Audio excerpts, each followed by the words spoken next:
distinguished guests, a very warm welcome to everyone present today. We are extremely glad that you could join us today for Asia Center for Social Entrepreneurship and Philanthropy's Speaker Series on Trends in Development of Philanthropy in China and Asia. Allow me to introduce myself. My name is Jessica Fong. I am a research assistant with ASAP, and it is my pleasure to be your MC this morning. Today, we are privileged to have a lineup of experts who are here to discuss and enlighten us on the developments of the philanthropic space in China and Asia at large. But before that, please join me to welcome Mr. Keith Chua, ASAP's patron and advisory board chairman, who is also the managing director of the LB Group and executive chairman of ABR Holdings, on stage to give the welcome address. Mr. Chua, please.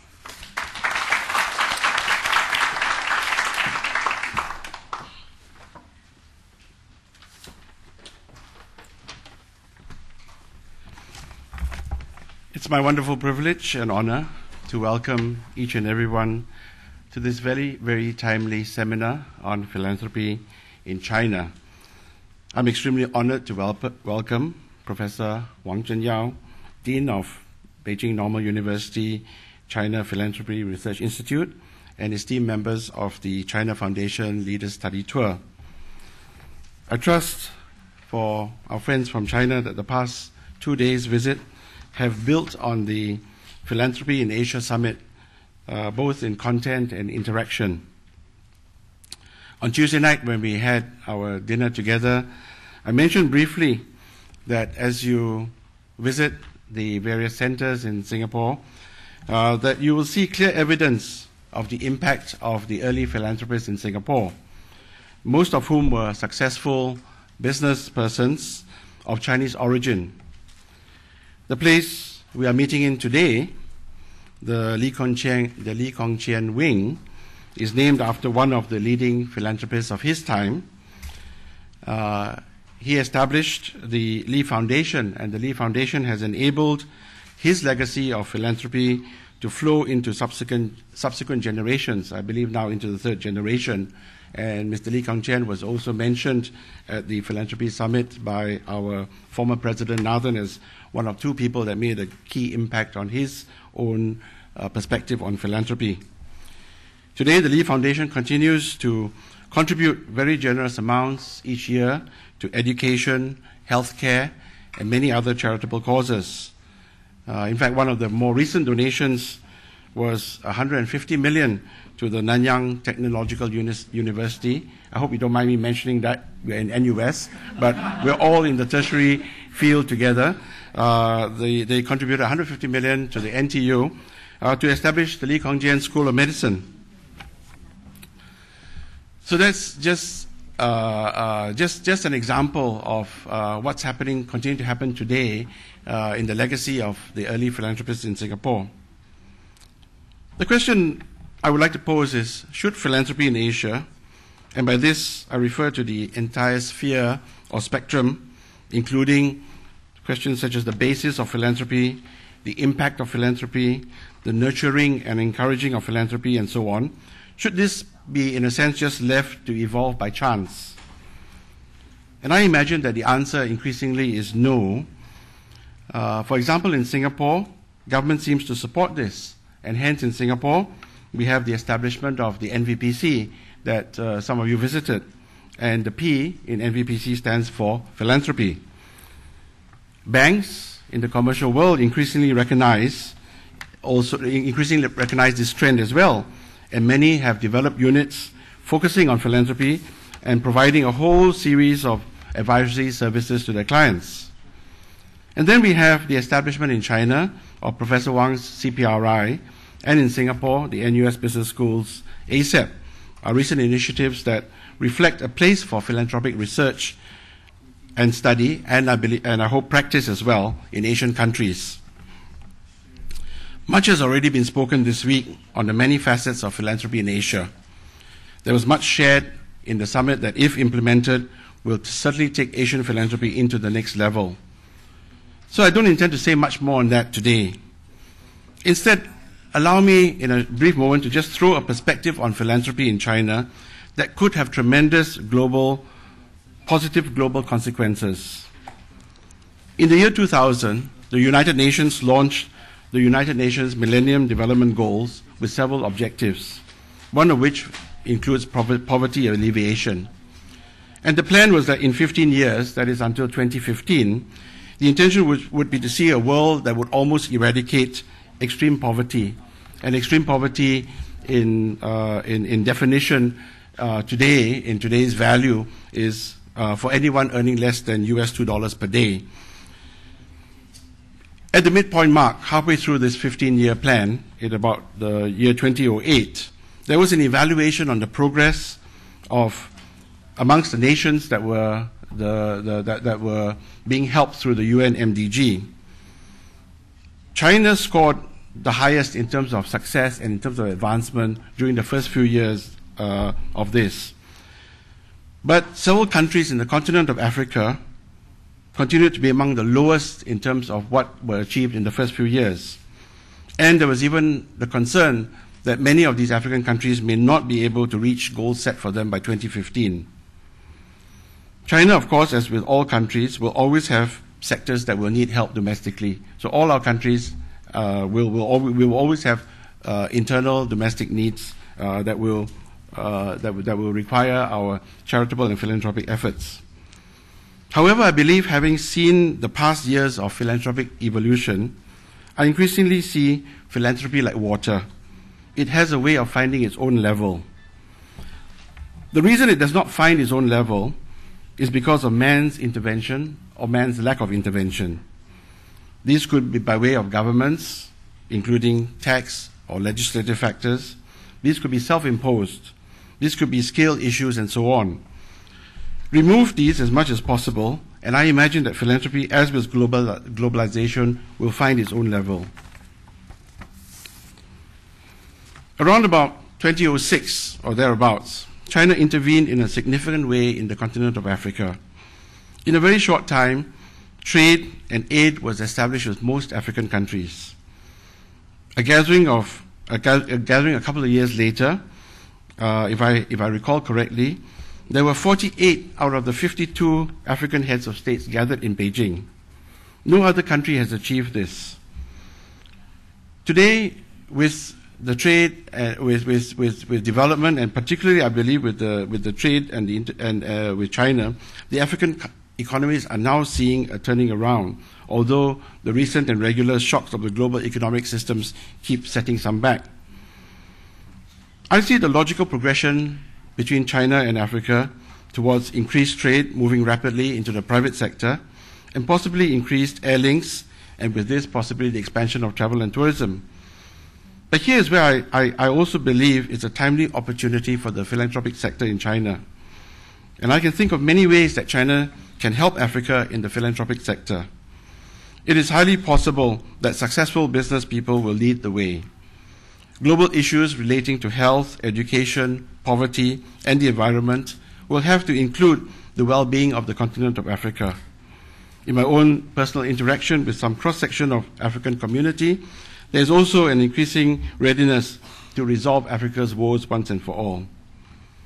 Asia's needs are many, and we will all continue to respond. And this response can and will bring Asia to a new level. But in the context of today's global environment, only a country like China can provide a sufficiently comprehensive solution for a situation such as in the continent of Africa. Because it cannot be purely political or purely economic, this is where the place for the philanthropic community in China becomes essential. So with this brief comment, I would just like to once again welcome each one and wishing everyone an enriching morning. Thank you very much.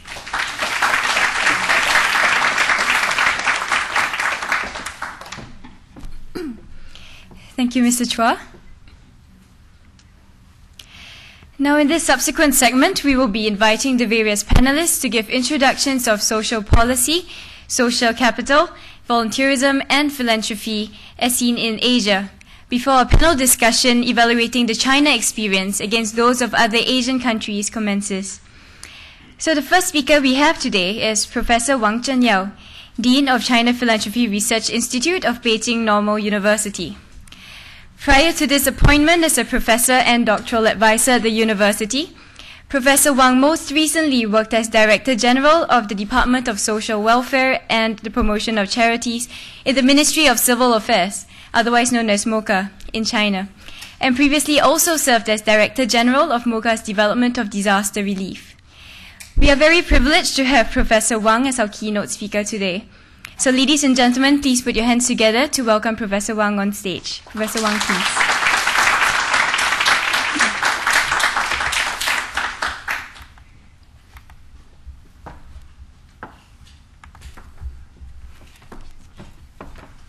Thank you, Dean and the Chairman. Today, I just briefly introduce about China's super rich entrepreneur and philanthropy. Why? I believe this is a new tendency in China. This is a big challenge to China. You can find the current circumstance of China's entrepreneurs, the growing up super rich. This is China's private entrepreneur at the current stage. You can find this is a social structure change. After nearly 30 years of steady development, there is a tremendous number of private entrepreneurs in China now. You can find China's private entrepreneurs actually already 81% of the different a lot of companies you can find. Then also with the development of a private enterprise, the owner of them have accumulated large fortunes. You can find the large fortunes. This is according to the UK's young person named Hu Run, or now he is working in Shanghai. He gave the report. The number of Chinese millionaires reached, you can find about in this year, or about more than the 10 million yuan living in all of the 31 provinces in the mainland. You can find that this is a lot of millionaire. This is a classification of the millionaire in China. You can find the different percentage, different people. Then what about the elite of the entrepreneur, the super rich? The super rich is now it's a new tendency. Over the RMB 10 billion, actually already 260 individuals. This is more than 10 billion yuan. This is you can find the social structure. The social structure is a big change. We cannot imagine in 10 years ago or 5 years ago, we cannot imagine, even to the most Chinese people. I think maybe to the total Chinese people, we cannot imagine. This is a very big change about the treasury, about the social structure. But what about the super rich entrepreneurs' participation in philanthropy? You can find this is an overview of China the philanthropy tendency. Then you can find the public donation. In 2005, just maybe in whole country, maybe just the 10 billion yuan. But after 2005, because the policy big changed, then you can find from the 2007, it's increasing. In 2008, it's a coincidence. After political reform, after political change, then it's a big disaster in 2008. Then changed the total the framework of the philanthropy. Why? Because volunteers, more than 1 million volunteers into the disaster district. At that time I was the Director General of the Disaster Relief. But before that, when the disaster relief happened, the government can cover everything. Volunteer cannot into the disaster district. But at that time, because of big disaster, then big philanthropy. This is a big donation, big volunteer. This is a very, very big event in China. Actually, this is a turning point in Chinese history about the philanthropy. And you can find also it's a social organization. Social organization, you can find it's also is changed, especially private non-enterprise unit, entity, or organization. Now, especially foundation. Foundation, you can find the increasing the each year more and more the private foundation, especially the private foundation. The private foundation also is increasing a lot. You can find the foundation. Foundations is very, very different. The increasing. Then you can find the corporate foundations. The rich people donated, do the donation. They want to establish the foundations. You can find it now. You can find in 2010 already more than 100. Now actually already you can find being the main donor of charities. You can find the large scale donation from Chinese entrepreneurs. They play a very, very important role in whole Chinese donation the process. What about the contribution and the impact of Chinese super rich entrepreneur on philanthropy? You can find after the rich people, rich entrepreneurs were super rich. After they more and more rich, then they want to do the donation. The super rich entrepreneur, being a major donor to charity, they introduce advanced business management experience into foundation governance, then adopting the plural method of doing good, then advocating the concept of modern philanthropy, then practitioner of advanced model of philanthropy. This is the rich people. When rich people into this field, they totally changed the Chinese the structure of the philanthropy policy. This is a case. You can find the contribution of super rich entrepreneurs. The entrepreneurs have been one of the major sources of critical fund in China. This is Mr. Niu. That figure, the right is Mr. Niu. Maybe you know the Niu Gensheng. This is Meng Niu, the company's leader. But now he already resigned his business. He totally do the charity. Then he donated, he established his own foundation named the Lao Niu Foundation.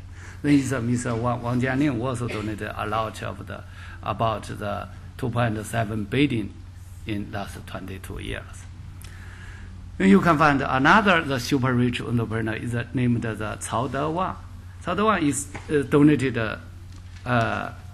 more than the 3.6 billion, the billion yuan, established the Heren Charity Foundation. This is Mr. Cao's efforts. Then this is another rich people. Another rich people named Wang Wenbiao. It's his company named the Resources Company. Financed in the real plus 20, financed will in the next 10 years, will donated the 10 billion yuan, do the desertation prevention, in one's opinion, worldwide charity issue at the present. This is another rich people. Then also is a super rich entrepreneur named Lu Dezhi. Lu Dezhi is another the figure, very, very famous in China. In this April, he is the Chinese first rich people announced in the next 5 years, I will donate 10 billion yuan if the policy can get improved. This is very, very interesting. Then he do a lot of the advocating program. He said we should do the modern charity, not just traditional. He said we should. He has outlined the capital spirit philosophy. Very, very interesting. They think a theory should create it. You can find a lot of the making innovation, donated in this field. Also, they want to promoting the revision of the Chinese philanthropy policy. You can find of the Mr. Cao want to change the donation system. This is Mr. Cao's donation. Then you can find the Mr. Chen on the Yanbao Foundation. Also is a rich people. They want to exchange with outside world. Now you can find the different the program to United States, to other countries. Now the rich people just focus on the exchange with the United States. But what about the challenge? This is you can find actually China now meet a big challenge. Internal challenge is you can find entrepreneur have old-fashioned mind toward philanthropy. The second challenge is the corporate foundation lack professional personnel. Also, focus on corporate foundations are too narrow and concentrated. This is a big challenge. They can do a big donation, but cannot do a very, very influential the program. This is a big challenge. Then what about external elements? Another challenge is the institutional board network impact entrepreneurs' charitable activities. Then it's a harsh criticism is received from media and the public. In China, it's a lot of the different idea because I often said we are too poor. In the last 2,000 years, very poor. Then get a lot of old idea. They criticize the rich people. They criticize a lot. Then the rich people can not do a lot of the good things. This is a very, very big challenge. Then also Chinese NGO are different to build industrial chain in philanthropy due to their weak capacity at the moment. This is also is a big challenge. In general, to my institute, to whole Chinese people, I think the new challenge is how to push tradition charity. We call it tradition charity to modern charity in China, because rich people, super rich people, were into this field. How to provide the service to them.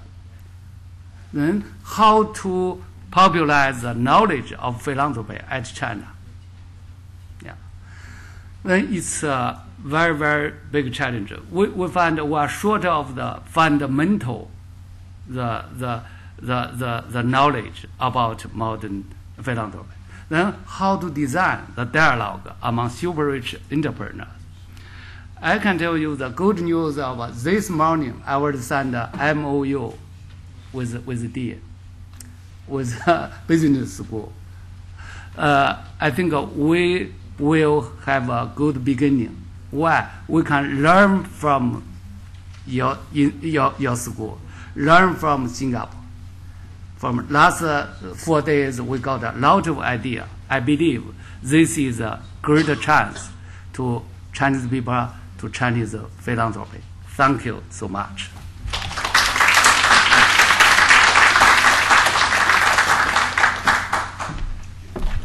Thank you, Professor Wang, for sharing about the philanthropic space in China. Our next panelist is Dr. Caroline Brassard, Assistant Dean of Academic Affairs in the Lee Kuan Yew School of Public Policy here at NUS. Ladies and gentlemen, please welcome Dr. Brassard on stage.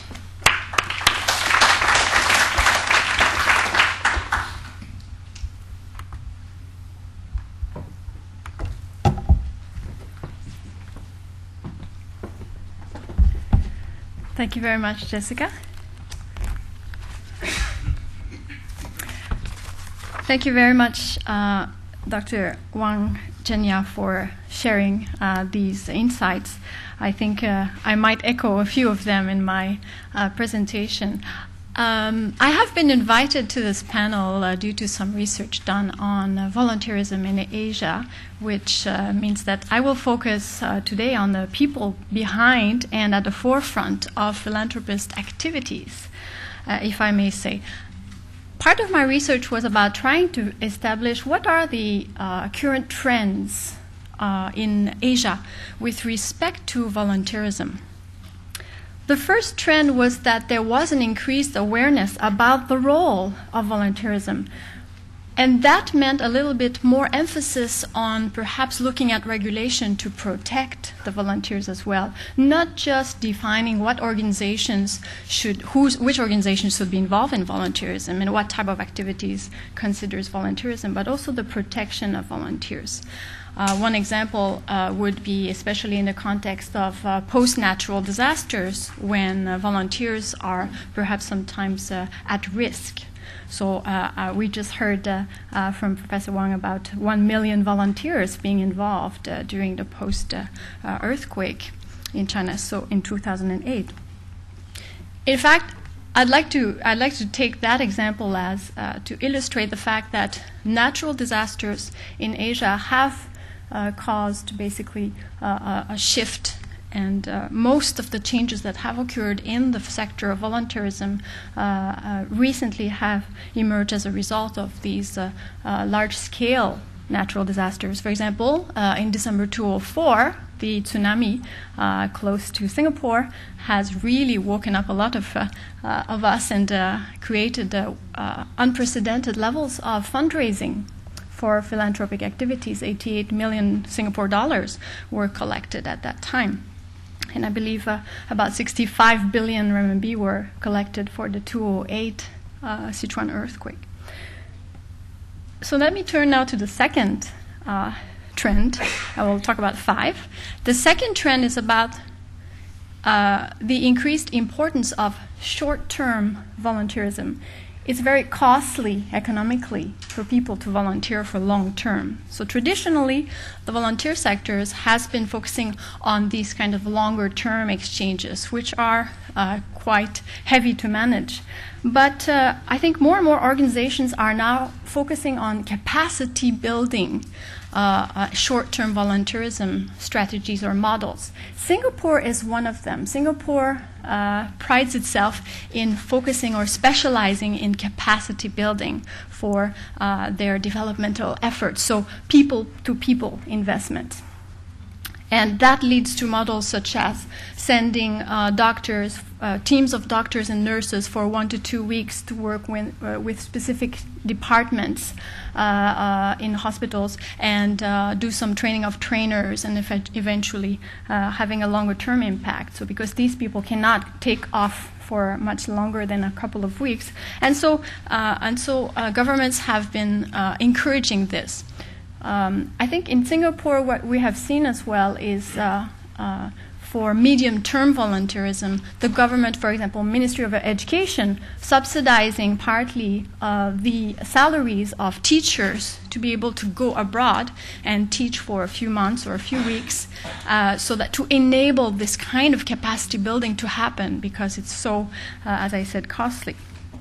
The third trend would be when I went around a few countries in Asia, I gathered that there is more and more emphasis on Asia to Asia type of volunteering activities as opposed to the traditional, say, north-south type of volunteerism.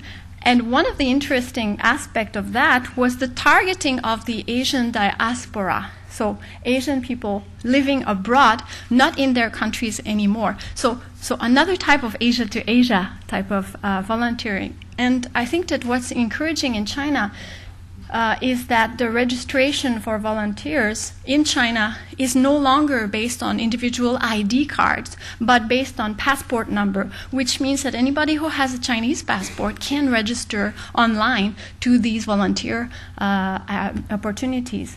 again, this means that perhaps they can do online type of volunteerism.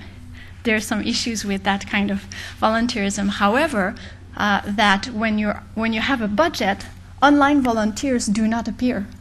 So there is unfortunately a problem in trying to push that kind of advocacy work towards more online collaboration. So the fourth is actually the use of IT as part of volunteerism. I think one country that has done a lot of work in that area, you will not be surprised to hear, is India, where online platforms for registration of volunteerism is very advanced. And in fact, they are even using GPS systems you can upload an application in your phone and you can basically find out where is the closest to you opportunity for volunteerism. It's quite amazing. So organizations can register to these kind of online platforms to be able to have access to this database of volunteers. So the field is harder and harder to regulate, to control, to implement standards, monitor, as you can imagine. And the fifth trend that I would like to share with you is related to CSR, corporate social responsibility, which is going a little bit beyond traditional CSR and investing a little bit more in people again. Philippines is one area that I would like to point out as doing some work in that area where there's some more advocacy work done on trying to ensure that people are investing some time on building these human relationships and contacts and deepening a little bit more the relationship than just on a monetary or financial aspect. So I cannot see the timekeeper, so I don't know how much more time I have at the moment, but I will continue. Let me talk about 3 challenges then. 3 challenges are, obviously, we have heard coordination and communication. In fact, when I was doing interviews in China, quite a few times I heard people say, oh, we don't know what the other organizations are doing, and once you finish your study, please tell us. It's crazy, but we need an outside researcher to come to China to speak to all the organizations and then share with us. So the communication, 1 minute left. The communication is really a problem. And the management of volunteers is more and more complex, especially with the use of IT.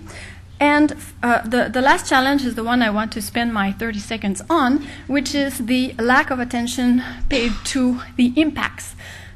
We heard a little bit earlier about the MDGs. Well, the MDGs are quite quantitative, but a lot of the volunteer work dealing with capacity building in particular is qualitative. It's less visible. It's harder to measure in general. So I think that my last message would be that this is an area that is worth exploring further and is, of course, one of my research projects at the moment if you want to hear about it later. Thank you.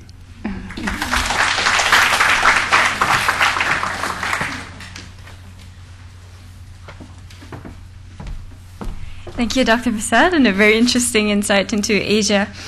We are also very glad today to have Dr. Joonmo Son, Assistant Professor at the Department of Sociology in the Faculty of Arts and Social Sciences in NUS. Would you please join me to welcome Dr. Joonmo Son on stage as well?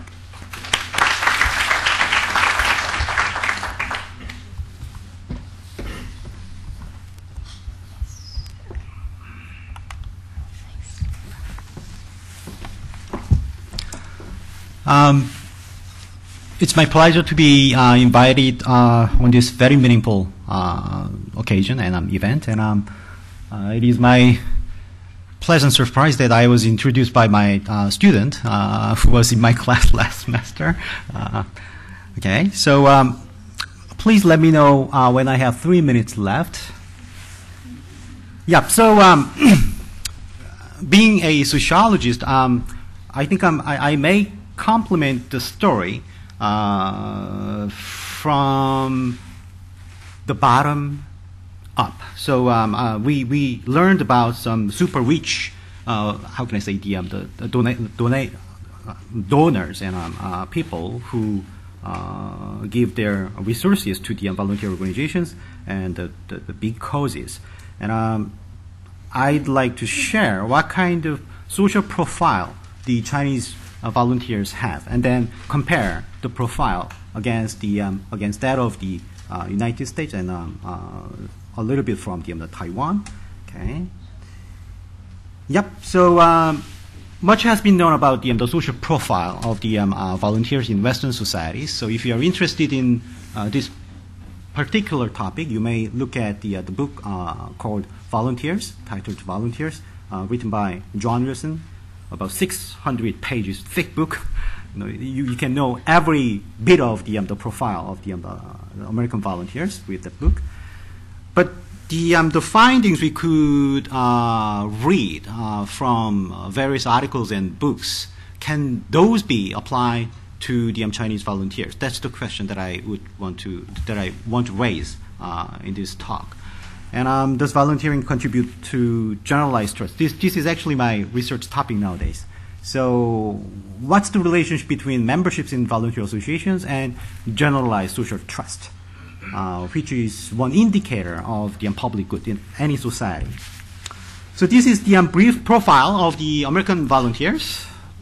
They are more likely to be old or older, female, in terms of race, ethnicity, white, and highly educated, and religious, middle class. So for instance, I'm not saying that young, male, non-white, uneducated, non-religious, lower class do not volunteer. No, this is just, by the chance. I mean, they are more likely to be having these kind of profile, okay? And this is the relationship between volunteerism and trust. So some researchers related the volunteerism or civic engagement to social trust, generalized social trust. So the measure is very simple.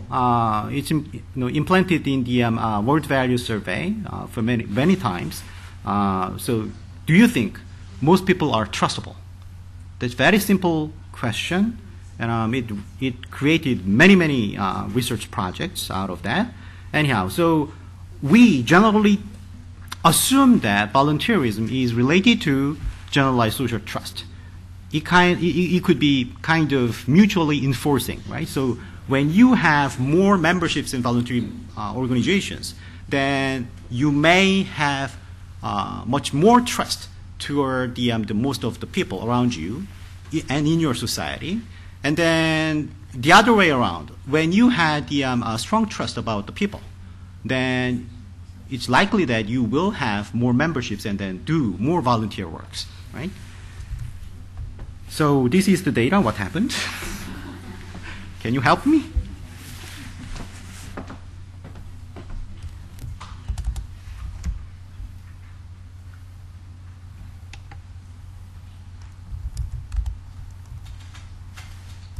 Yeah, let me continue. So, I had the data from the Social Capital Project group. We implanted the same module of the social capital.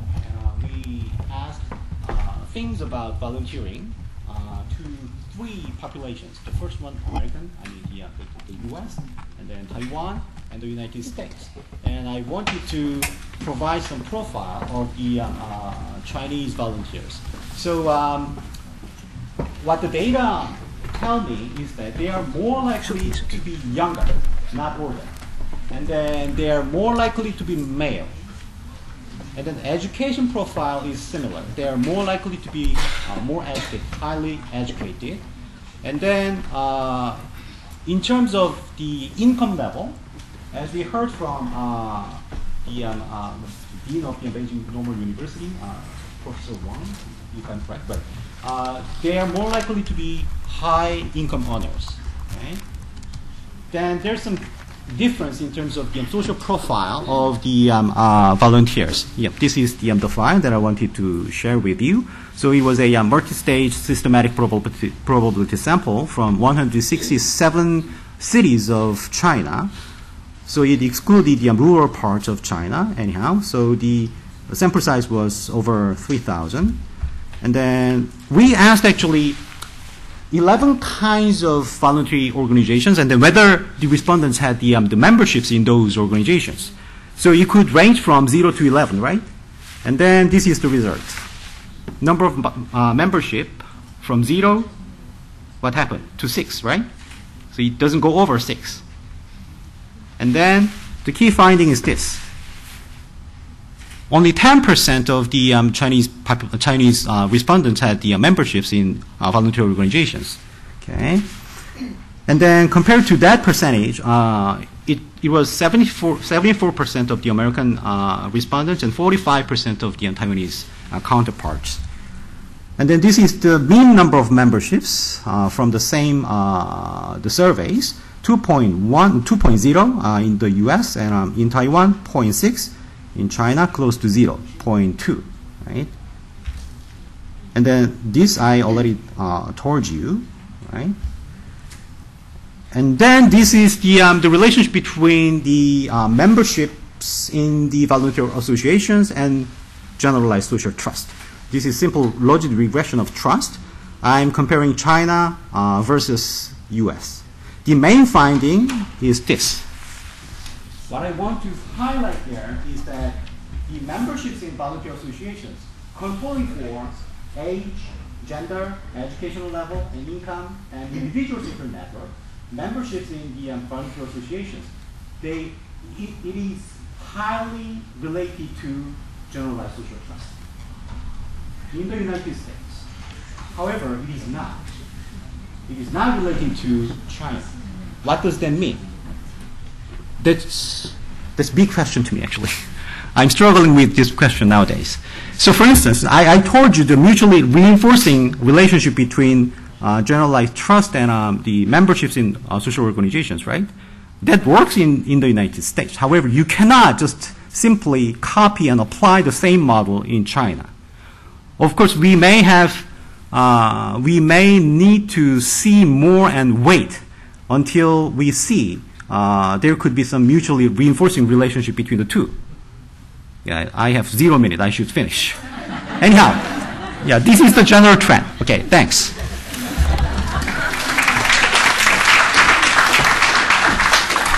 Thank you, Dr. Son, for giving us that cross-cultural perspective.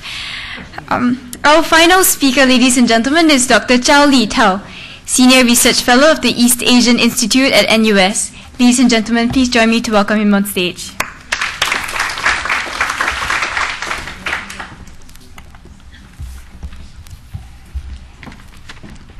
Okay, first let me thank Professor Nan for his invitation.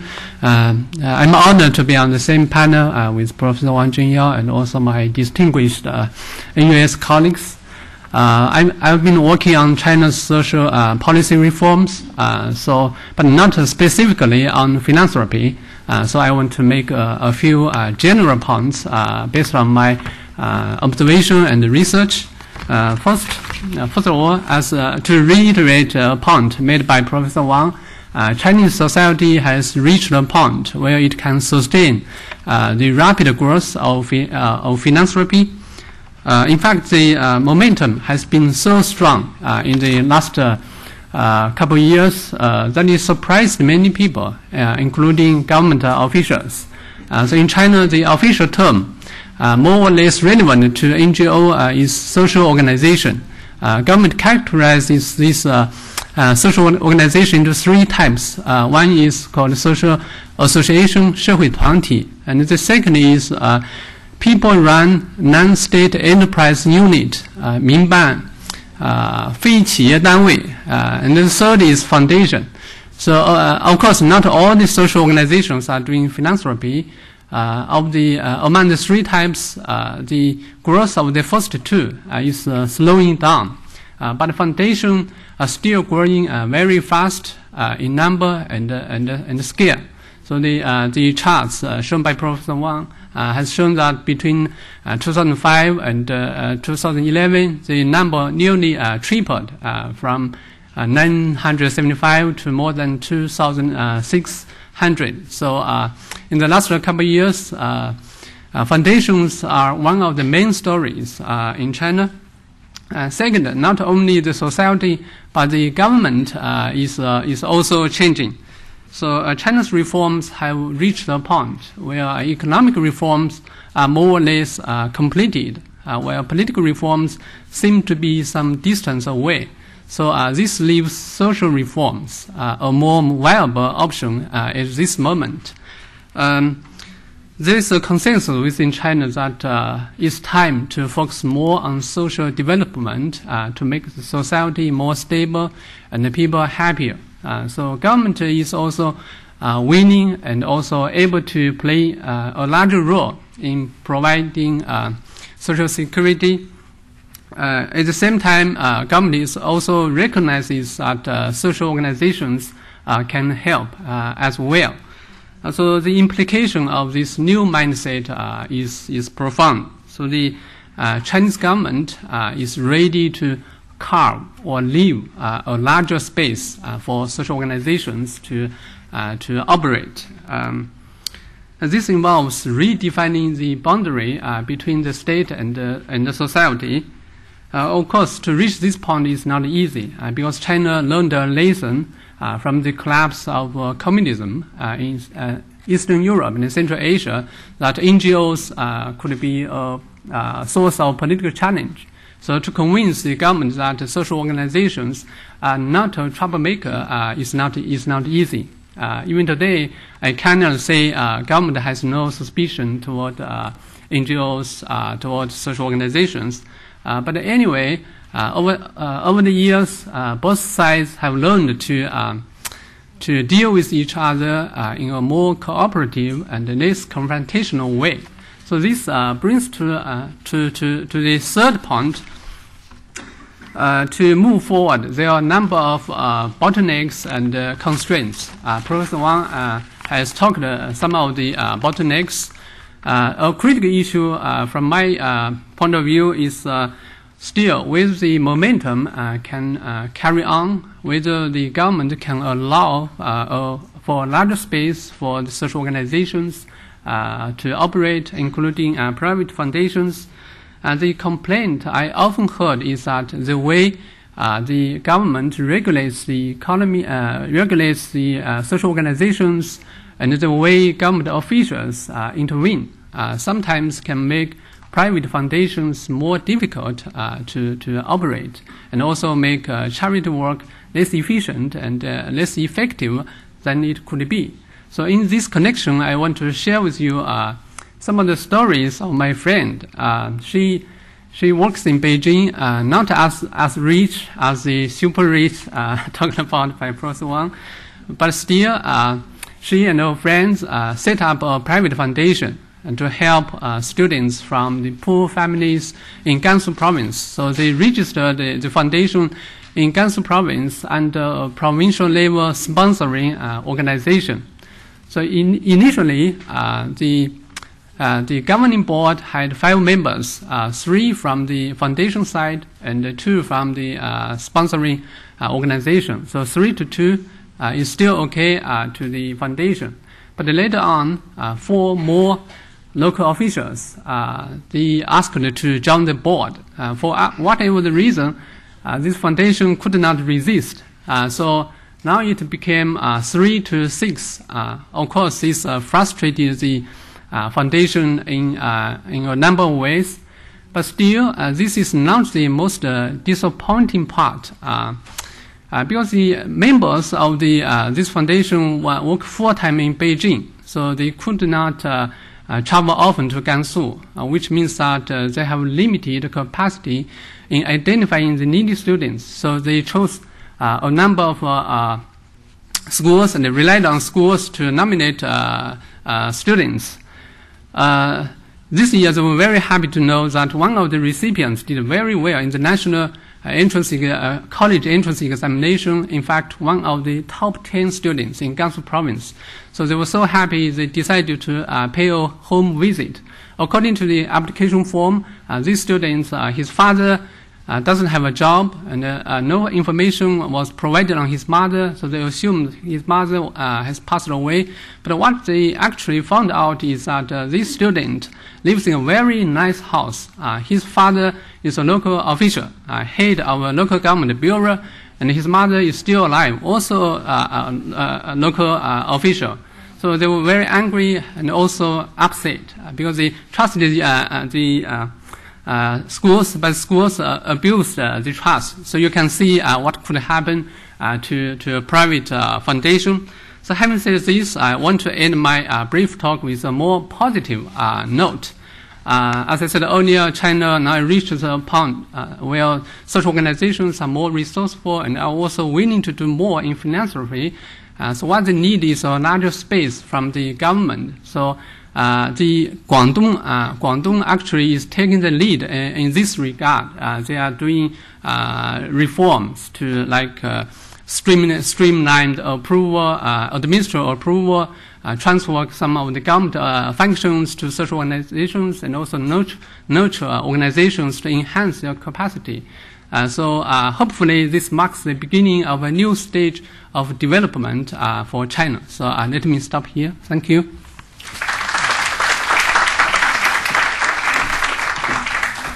Thank you very much, Dr. Zhao. At this point, may I invite all the panelists, Professor Wang, Dr. Brassard, and Dr. Son to join Dr. Zhao on stage, please. May I also invite Associate Professor Lam Swee Sum of the NUS Business School, and who is also the Director of ASAP, on stage to moderate the discussion. Ladies and gentlemen, please welcome them on stage.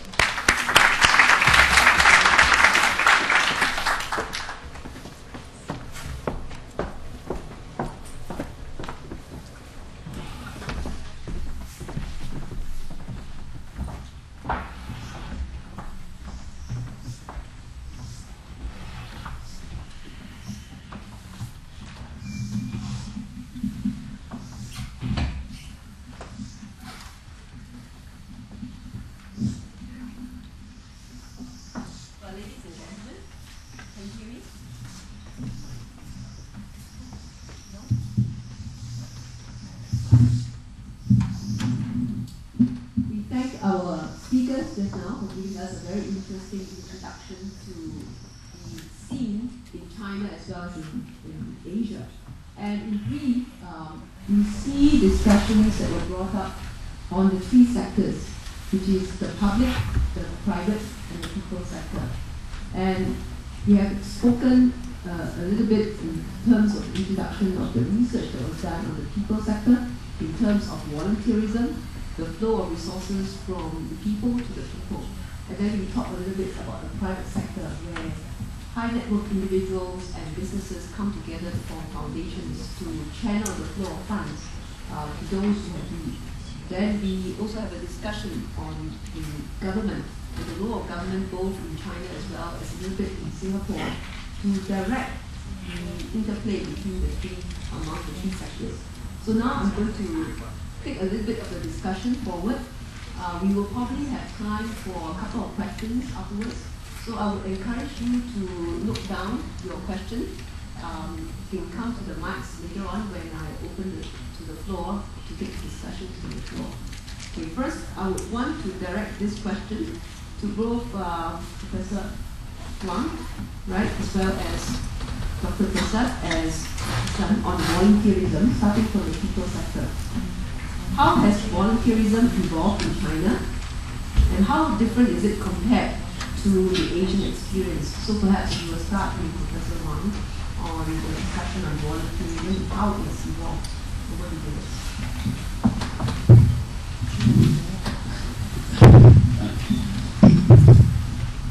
The volunteer in China is at the beginning just a neighborhood help each other. Actually, at the beginning, just the youth leaguer organization do the volunteer. That's why so far we have a lot of volunteer activities organized by youth leaguer committee or youth leaguer organizations. This is a volunteer. Then it's a but. after Wenchuan earthquake, at the beginning, is a turn point in the beginning in the 2008. That time, a lot of volunteers, not organized by government, just by individual. So far, I think more and more popular volunteerism, influenced by Western culture. More and more young students, when they to the United States, to European, they need an exam. They read the record about what about donation, what about volunteer, a lot of. Then the young students were more and more active to volunteering. But so far, I believe the professional volunteer organization and regulations not so good. Not so good. So far, I think it should create the volunteerism. Volunteerism to China is a new thing, needed more organized. Yeah. Okay, Dr. Brassard, perhaps you can share with us your experience in Asia.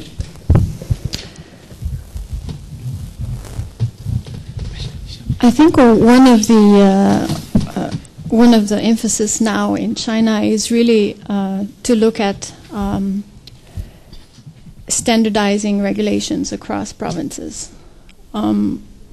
It started with provincial level regulation on protection of volunteers and all that, and there's still not an agreement on a national level policy for Volunteer Act. And I think the case of the Philippines, as I highlighted earlier, might be a good example to look at, because I think for the last 20 years this is an issue that they have been working on. Another area that I think I would note is the issue of training of volunteers, and it relates a little bit about the professional volunteers, or even paid volunteers, if I may use this term. What is a paid volunteer? Well, since these disasters are actually major turning points for volunteerism, this has really raised a lot of concern about their safety, and also to what extent they are able to help people as opposed to ending up being in need themselves, because they are at risk in these conditions. And these examples are not uncommon. And so there is not enough emphasis, I believe, on this standardization and training. And in fact, if I may also add, the case of Singapore is not unique in facing this challenge as well. We have a lot of organizations that send volunteers, say following, again, continuing on my example of disasters, a lot of organizations sending volunteers, but not all of them have the same standards of training. And if you as an individual want to act fast, you might go with working with an organization that will not require you to have a 3 weeks intensive training on first aid and so forth. You will just go because you go with that organization because you can go fast. But then what impact do you have on the ground? So that is a very, very difficult to manage, to coordinate, and to enforce. We can talk a lot about the need for standardizations and regulations, but how do you enforce these regulations and standards later on? I think I can go on, but I'd like to give the mic. Does it work? No.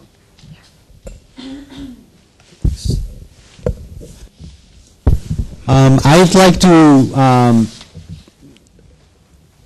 highlight two things. The first one is the age. I showed you that the volunteers in China, they are more likely to be younger, and it actually is in line with Dr. Wang's point. So it's a new thing. So it's a new creation and a new introduction. As I told you in my presentation, we should still wait until it could be strongly embedded in the cultural structure of the China. That's one point. And then the second thing is that the point that I gave you, I mean, it's not related to generalized social trust. That means that the current status quo of the Chinese volunteerism, it might be related to some instrumental orientation. For instance, volunteers. If you see the general trajectory, volunteers in China earn more income than non-volunteers. However, as I told you, it's not related to the other kinds of public goods. And even for the expressive purposes, for instance, the American volunteers, when they had more number of volunteer memberships, their depression level is significantly lower than non-volunteers. However, in China, it's not related to. So it doesn't help in maintaining mental health in that regard. And then it's not also related to the, as I told you, generalized social trust. So I cannot conclude here because, it's new introduction, as I told you, so we should still wait. But it seems that currently the Chinese volunteerism is not actually related to public goods directly, but volunteers volunteer for, I may be adamant to argue this, volunteers volunteer for the instrumental gains, for instance, job search or for gaining more promotions in the organizations. And then when it is related to educational evaluation, for instance, for college entrance, that kind of thing. Of course, not all the volunteers in the West and other Asian societies are altruistic. I am not arguing that. I'm just trying to highlight the general trend. And then, of course, if that is too much instrumentally oriented, it should be, I think, corrected or improved. Direct this question to Li Tao. How is the philanthropy sector meeting the social needs of society? Are they adding value, or are they just substituting or replacing what the government should be doing? Okay. The last thing I guess the government wants to hear is that social organizations are replacing the government, but anyway, the reality is that throughout the 1980s and also 1990s, government actually needs the society to do a lot of education, public education or healthcare. So the reality is the community and also the organizations showed a lot of responsibilities in this regard.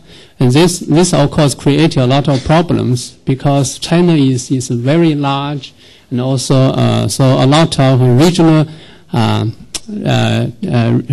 inequality. This means that local citizens in the well-developed eastern regions, the level of public services is much higher than those in the western regions, because China uses a decentralized mechanism to fund basic services. So this actually created a lot of problems, also a lot of complaints. Then the government decided to redefine its responsibility and also its role. But still, the basic structure, the decentralized way to fund basic public services remains the same. So this means that people in the poor areas, they need a lot of help. And so in this context, the organizations or foundations in from the developed regions, they can help the less developed regions. So the example of my friend, they work in Beijing, but they set up a foundation in Gansu. This is an example. So, yeah, social organizations, philanthropy, they are adding value to what the government has been doing. So, yeah.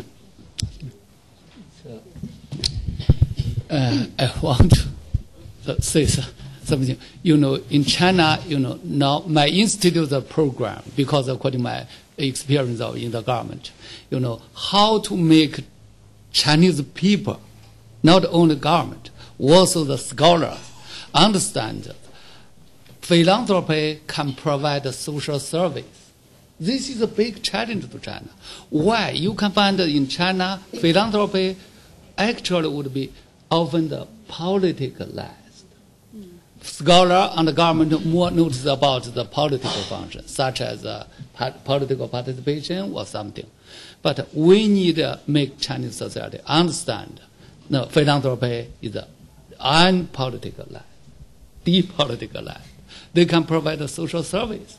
I find in Singapore very easily understand social philanthropy or NGOs social function. But in China now we need the persuade the society understand this fundamental concept or common sense. How do you think that the actions have been taken to move in that direction to bring that understanding to the state as to the importance or significance of the philanthropy sector? Yeah, it's actually you need how to say the actually at the beginning just do the poor things, but now we can show the example about to the social service, about the children, about the old people, about aging, about the disabled people. You can show the more and more example. Then you can show the example, good example. Then can make the government understand that, oh, even the retired ministers need help from philanthropy, from the NGO. Yeah. Okay. At this point, do we have any questions from the floor? Yes? I don't know. Yeah. Talking about the giving profile of the super rich philanthropists in China, what percentage is outside of what percentage of giving is outside of China? In what areas and in what countries? And also, can you highlight what the tax deduction is in terms of giving in China?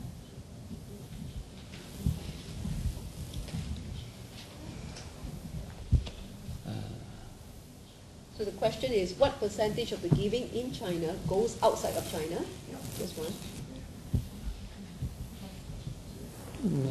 Goes out to China is donation. Donation, I think it's just maybe Hong Tao Kai. Yeah. Can you use the mic?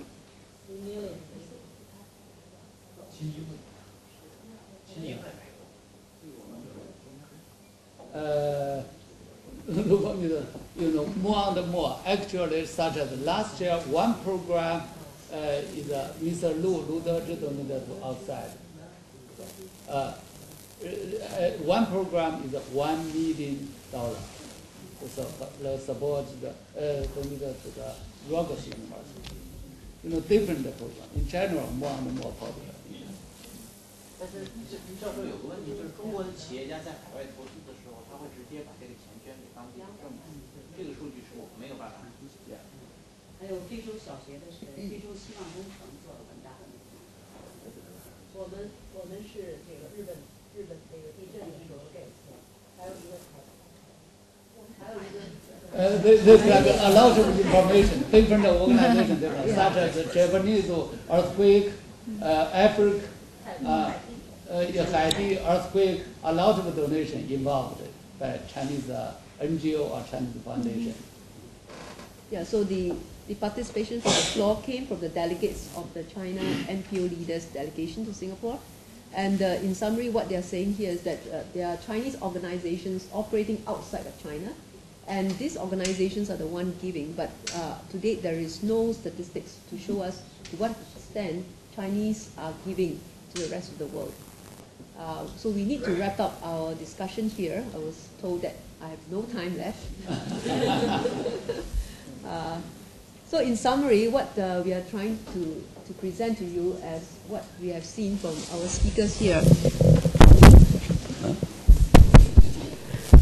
well, is that we have the three sectors interplaying.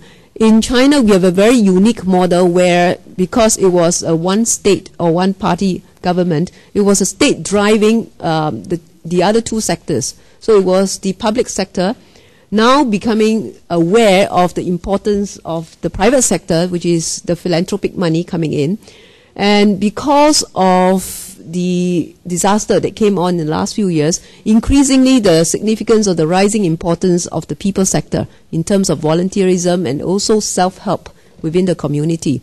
Now in Singapore, we see a different model, as Keith Chua has alluded to in his opening speech, that our Singapore government works together with the other two sectors, and we always call this the PPP, or the public-private and people sector partnership, and it is a collaborative mode whereby the government works together with the people sector as represented, let's say, by NVPC, and together with volunteerism movement from the ground. And of course, EDB is also involved, coming in to facilitate the conversation across the three sectors. So it is a very much integrative model, as distinct from what we see in China.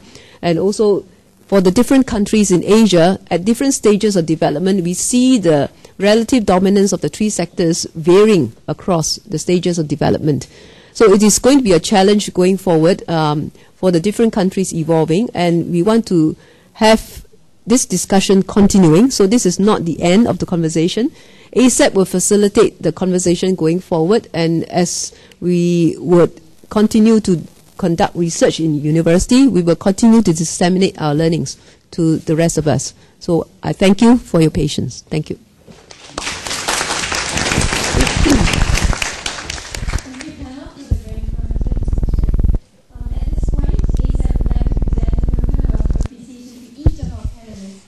Followed by a group photo opportunity.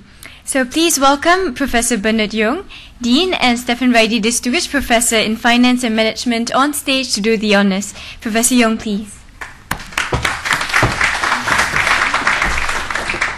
Before I present the token of appreciation, I was also asked by my staff to make some concluding remarks. I'm really very moved, and I want to do it. Listening to the panelists, I feel that I move back to my young age of development. I was born and raised in a Chinese family. Early on, I learned, while being a Chinese, Confucius. The practice is you honor senior like you honor your parents. You care for the young people like they are your own children. In my Cantonese Mandarin, it would be 老吾老幼吾幼. And I moved it to the Western world. Of course, we are influenced by the Christianity. And the whole thing in the Bible is love thy neighbor as thyself. I think love is really a human nature. It's intrinsic in us all. What I'm hearing here today is that there are lots of people, they volunteer. They want to practice love. They want to be a part of it. If they have resources, they will participate. I can use that to interpret all the data, all the presentation, who get involved. Those who get rich will get involved. Those who have time will get involved, etc., etc. And what we are talking about here is how we can promote our collective effort. Because 合群就是力量. When we are together, we can do a lot more. 1 + 1 is greater than 2. And what I have heard from the panelists, I think is really quite complete. They tell us we need to have right information so that we can work together. They tell us that we need to have reliable performance measures. We need to have accountability so that people will trust to put forth their effort to work together. And also hear something like, we need the government. We need good regulation. Not let the regulations be barriers, but let the regulations be nurturers so that we can enhance the trust, so that we can enhance the accountability. And we also hear that we need skill sets. We need people who can organize, we need people who can affect the result. The collective love will we all practice. That's the issue. And I feel that the Beijing Normal University China Philanthropy Research Institute and NUS Business School's Asia Center for Social Entrepreneurship and Philanthropy are doing the right thing. We are putting our 1 + 1, want it to be greater than 2. We are putting our effort to have, we just signed an MOU about an hour ago, and we hug each other because we believe that we put our faculty and student capabilities together. We will collaborate. We'll have cross-location sharing and co-development to identify and capture synergies in research and in teaching. Because we together believe in the same long-term vision. We want to serve and we want to promote and enable the practice of love. I feel very stimulated, and I feel that what you have altogether said, is really a good story, worthy of people's attention. I look forward, Professor Wang, Dean Wang, to work together closely, and I want to thank you and all the Chinese delegates for being here. I want to thank all the audience for being here to give us the encouragement and the support. And I want to thank our chairman, Keith Chua, and our director, Professor Lim Sui Sum, and all the involved people for making this thing happen. And again, Professor Wang, I look forward that we work together, to pursue our long-term vision, to enable us to practice the act of love for humankind. Thank you.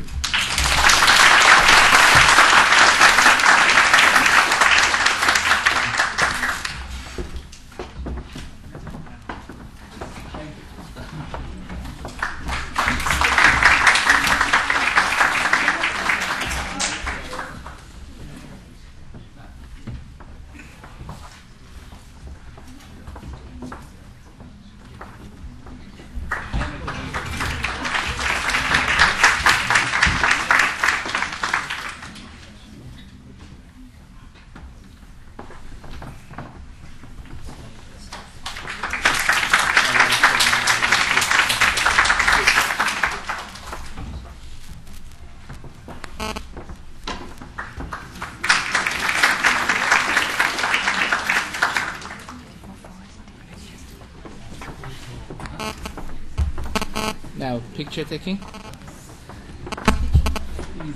Now we know practice taking actions.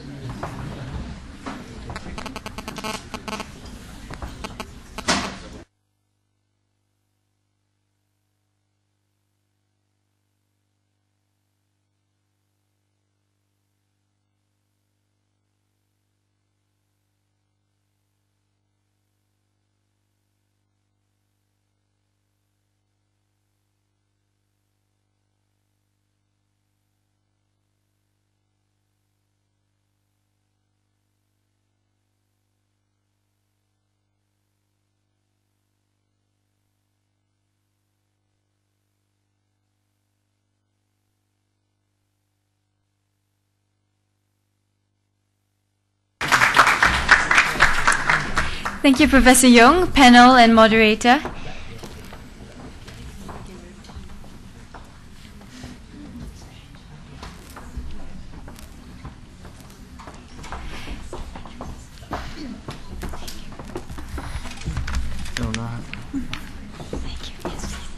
You can please take your seats.